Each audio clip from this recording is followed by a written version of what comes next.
Good morning. Aryabhata mathematics में आपका स्वागत है। आज हम लोग लाइट चैप्टर पढ़ेंगे फिज़िक्स का। ध्यान से आप पूरा वीडियो देखिएगा। लाइट चैप्टर एक बहुत इम्पॉर्टेंट चैप्टर है हमारे सिलेबस का। और हमारे चैनल को लाइक कीजिए, हमारे वीडियो को लाइक कीजिए, चैनल को प्लीज़ सब्सक्राइब कीजिए। ठीक है। Light, reflection and refraction. Light में रिफ्लेक्शन और रिफ्रैक्शन दोनों है। Reflection of light by spherical mirrors. Light travels in a straight line and can change its direction when incident on a shiny surface. Light जो होता है वो हमेशा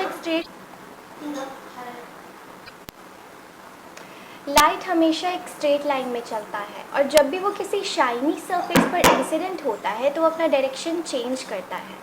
मान लीजिए जतन एक पॉलिश्ड स्टील बाउल की ओर देखता है और सरप्राइज हो जाता है कि उसका फेस जो है वो इन्वर्टेड अपीयर कर रहा है उस बाउल के अंदर। ओके, और जो इसका इमेज है उसके फेस का, उसका वो साइज, अपना साइज चेंज कर चुका है।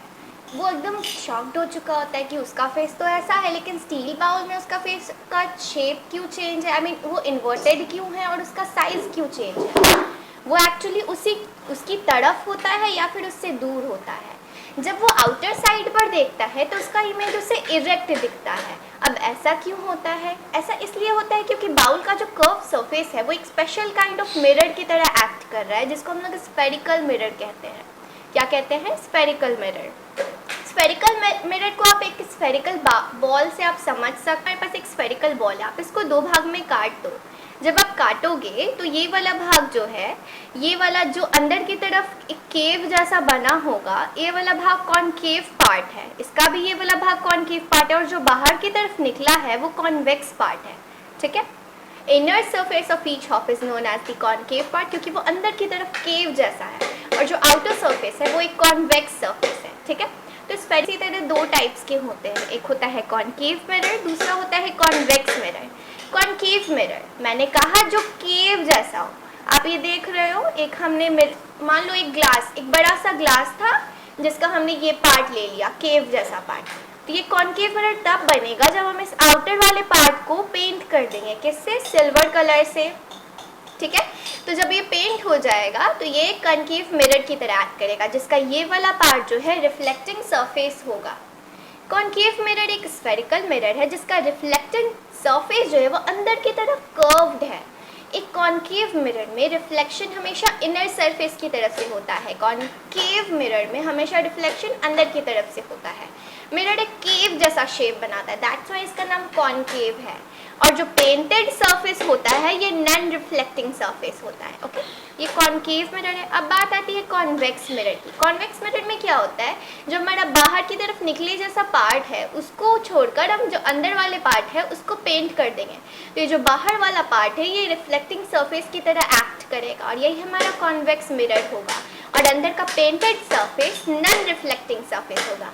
जिसमें केव जैसा हो वो मेरा कॉनकेव होता है और जिसमें केव जैसा ना हो वो कॉन्वेक्स हो जाता है। ठीक है। यानी एक कॉन्वेक्स मिरर एक स्फेरिकल मिरर है जिसका रिफ्लेक्टिंग सरफेस बाहर की तरफ कर्व्ड हो। एक कॉन्वेक्स मिरर में रिफ्लेक्शन आउटर सरफेस से होता है और painted surface non reflecting surface होता है। इनवर्ट सरफेस जो होता है स्टील बाउल का, यानी हम अगर स्टील बाउल देखें तो उसका जो अंदर वाला सरफेस है वो एक कॉनकेव मिरर की तरह एक्ट करता है और जिसका जो बाहर वाला सरफेस है वो उसका कॉन्वेक्स मिरर की तरह एक्ट करता है। कुछ डेफिनेशंस भी है स्फेरिकल मिरर्स के साथ साथ जो हमें याद रखने में हेल्प करेंगे और शायद वो एग्जाम्स में भी आते हैं। कुछ डेफिनेशंस जैसे कि ये हमारा स्फेरिकल मिरर है, चाहे कॉनकेव हो या कॉन्वेक्स हो, उस मिरर का जो मिड पॉइंट होता है उसको हम लोग पोल कहते हैं। The central point of the reflecting surface of a spherical mirror is termed as the pole. ये मिरर पर लाई करता है हमेशा उसके सेंटर पर और P से डिनोट होता है। इसके बाद आता है हमारा प्रिंसिपल एक्सिस। प्रिंसिपल एक्सिस एक पैरेलल लाइन है, ठीक है, जो कि पोल से और सेंटर ऑफ कर्वेचर से पास होता है। तो आगे पहले सेंटर ऑफ कर्वेचर भी समझ लेते हैं। सेंटर ऑफ कर्वेचर क्या होता है? सेंटर ऑफ कर्वेचर जो वो हमारा स्फेरिकल मिरर है वो एक्चुअली जिस स्फेयर का पार्ट था उसका जो सेंटर था वही उसका सेंटर ऑफ कर्वेचर होता है। ठीक है। और पोल और सेंटर ऑफ कर्वेचर के बीच का डिस्टेंस कर्वेचर कहलाता है। The distance between the centre of curvature and pole PC is known as radius of curvature. और इसके बाद आ जाता है प्रिंसिपल एक्सिस। इसको डिफाइन करने के लिए हम कहते हैं कि एक इमेजिनरी स्ट्रेट लाइन जो कि पोल और सेंटर ऑफ कर्वेचर से पास करे, C और P से, जो पोल और सेंटर ऑफ कर्वेचर से पास करे उसी को हम लोग प्रिंसिपल एक्सिस कहते हैं स्फेरिकल मिरर का, चाहे वो कॉनकेव हो या कॉन्वेक्स हो। And the most important topic of spherical mirror is focus. Focus principal axis का वो पॉइंट है जहाँ वो सारे इंसिडेंट रेज जो उसके पैरेलल आ रहे थे, मान लीजिए ये सब इंसिडेंट रेज हैं, ये कॉनकेव मिरर के पैरेलल आ रहे हैं, वो आकर यहाँ पर कन्वर्ज कर गए और वही हमारा कॉन्वेक्स मिरर होता तो ऐसा लगता कि वो उस पॉइंट से डाइवर्ज कर रहे हैं। तो ऐसे किसी पॉइंट को हम लोग फोकस कहते हैं। The focus is the point on the principal axis of a spherical mirror where all the incident rays parallel to the principal axis meet और appear to diverge from after reflection. Concave mirror के लिए focus उसी तरफ लाई करता है जिस तरफ उसका रिफ्लेक्टिंग सरफेस है, और कॉन्वेक्स मिरर के लिए फोकस रिफ्लेक्टिंग सरफेस के अपोजिट में लाई करता है। यहाँ एक्चुअली वो कन्वर्ज नहीं होते, ऐसा लगता है कि इस पॉइंट से ये सारे पैरेलल रेज डाइवर्ज कर रहे हैं। Now the relation between the radius of curvature and focal length of a spherical mirror. याद रखना चाहिए कि जो फोकल लेंथ है, focal length is what, the distance between focus and pole is known as focal length. और जो radius of curvature है वो हमेशा 2 टाइम्स द फोकल लेंथ होता है। Radius of curvature is always 2 times the focal length. Okay, जो focus होता है स्फेरिकल मिरर का वो हमेशा पोल और सेंटर ऑफ कर्वेचर के बीच में होगा। याद रखना है कि पोल और सेंटर ऑफ कर्वेचर के बीचों बीच हमेशा फोकस होता है, चाहे वो कॉनकेव हो चाहे वो कॉन्वेक्स हो, वो हमेशा उन दोनों के बीच में होगा। Now the reflection by spherical mirrors. Spherical mirrors के रिफ्लेक्शन के लिए कुछ लॉज हैं। द लॉज ऑफ रिफ्लेक्शन वो वही सेम है जैसा कि हम लोग प्लेन मिरर्स में पढ़े थे। The laws of reflection are the angle of incidence of light is always equal to the angle of reflection of light. आप याद करो, जब एक प्लेन मिरर हुआ करता था, ये नॉर्मल था और लाइट ऐसे आता था और फिर ऐसे चला जाता था, तो जो एंगल वो नॉर्मल के साथ बनाता था बोथ वेयर इक्वल। तो ये लॉज ऑफ रिफ्लेक्शन का पहला लॉ था। और दूसरा कि इंसिडेंट रे, नॉर्मल और रिफ्लेक्टेड रे और पॉइंट ऑफ इंसिडेंस तीनों एक ही प्लेन में लाई करते थे। तो ये जो लॉज है ये स्फेरिकल मिरर्स पे भी लागू होते हैं। अब कुछ वेज है जिस तरीके से एक ray of light spherical mirror से रिफ्लेक्ट होता है, ये सारे वेज हमें याद रखने होंगे ताकि हम इनका यूज़ कर सकें। मान लीजिए एक कॉनकेव मिरर के पैरेलल कोई भी लाइट अगर पैरेलल आता है तो वो हमेशा फोकस से जाएगा। A light parallel to the concave mirror always passes through the focus. Okay, और एक लाइट अगर कॉन्वेक्स मिरर के पैरेलल आता है तो ऐसा लगता है कि वो फोकस से डाइवर्ज कर रहा है, ऐसा लगता है कि वो फोकस से डाइवर्ज कर रहा है। केस 2, जब इंसिडेंट रे फोकस से पास करे या फिर ऐसा लगे कि वो फोकस से पास करेगा तो वो हमेशा पैरेलल हो जाता है। ठीक है, जैसे कि ये वाला फिगर, ये हमारा कॉनकेव मिरर है, ये फोकस से आ रहा था तो ये पैरेलल होके चला जाएगा।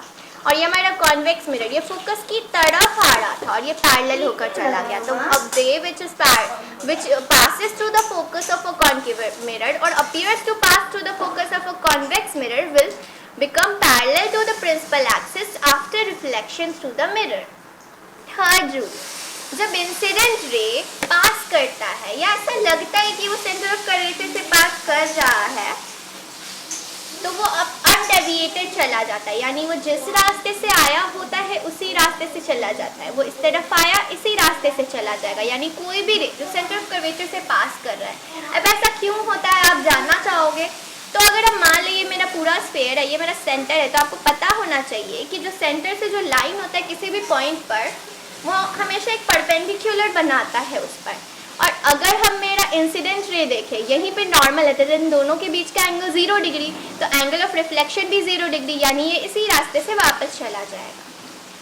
देखो यहाँ पे भी लिखा गया है कि light after reflecting from the spherical surface moves back in the same path. This happens because light is incident perpendicularly on the mirror side.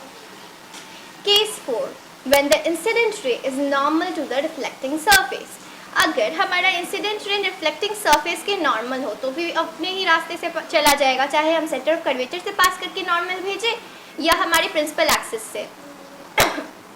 Next है जब रे ऑब्लिकली आए यानी पोल पर कोई एंगल बनाकर आए तो वो सेम एंगल पोल पर बनाकर चला जाएगा। ऐसा क्यों?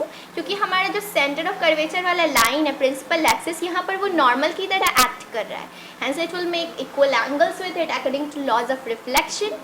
The incident ray will be reflected back by reflecting surface of the spherical mirror obliquely, making equal angles। यहाँ पे हमारे एग्जाम्पल्स दिए गए हैं।